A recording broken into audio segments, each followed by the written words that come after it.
couple of things maybe about, if we look at some of the stuff that we're reading around more virtual working or remote working, in terms of recognition in the workplace, there's proximity bias. Some managers may be more favourable to promote those that come to the office over those that work remotely and away from the team. Can you share what you're doing to prevent these biases and ensure that everyone has an equal opportunity to a promotion? Obviously based on skills and ability and performance, whether they've taken the home mix or this is something we office spend a lot of time on right now, to think about making sure that everyone has an equal sense of belonging and connectedness to Spotify. So I can share a bit more about that later also. But yes, just number one, that we are aware that we need to make sure that there's no disadvantages or advantages depending on where you work from and where your manager sits. So a couple of things: we have tailored manager and leadership programs that is tied to what we expect from a leader at Spotify.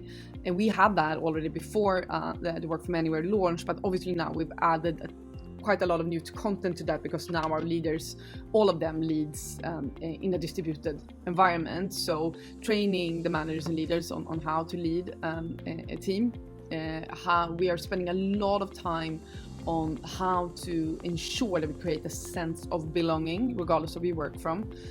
We are not budging on certain things, such as every single employee that starts at Spotify gets invited to Intro Days, which is our introduction event for all new employees.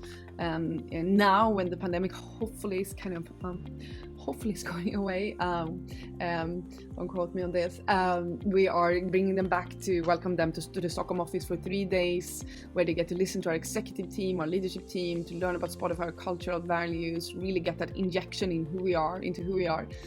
Then we work with a lot of people analytics again, and when we get to our 2 cycles for compensation, we look at if there's any notable differences between home mix and office mix employees in terms of how many that get promoted within these 2 buckets, any changes in the size of increases, if there's a certain manager sticking out. Like, we look at all of that, and so far it's safe to say that we haven't seen any of these kind of inequalities in our data. But just to be aware, I think that's crucial. All people have biases, and you need to make sure that we kind of check them on a regular basis. So a few things we're doing. But again, the belonging piece we can talk more about also if we have time, but that is something we are super focused on now as a next step for this program.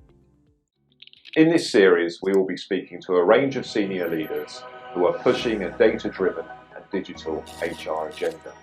Make sure that you subscribe via your podcast app of choice, and also via our YouTube channel for free and regular interviews with the digital HR leaders of the future.